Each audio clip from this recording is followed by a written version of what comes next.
మెదక్ జిల్లా కౌడిపల్లి మండలం తునికి నల్లపోచమ్మ దేవాలయంలో కార్తీక మాసం ఉత్సవాలు ఘనంగా నిర్వహిస్తున్నారు. కార్తీక మాసం బుధవారం పురస్కరించుకుని అమ్మవారికి ఉదయం ప్రత్యేక పూజలు నిర్వహించారు. సాయంకాలం ప్రదోష వేళ అమ్మవారి సన్నిధిలో దీపారాధన కార్యక్రమం చేపట్టారు. భక్తులు అమ్మవారి సన్నిధిలో దీపాలు వెలిగించి ప్రత్యేక పూజలు నిర్వహించారు.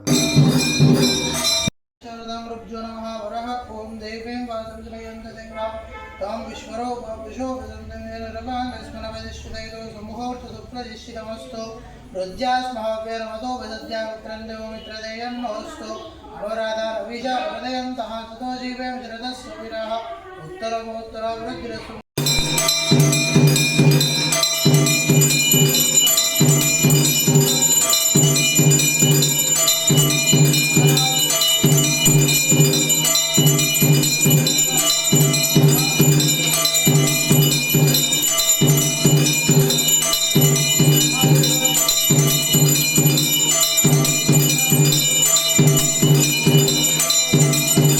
మరిన్ని అప్డేట్స్ కోసం మా ఛానల్ని సబ్స్క్రైబ్ చేయండి.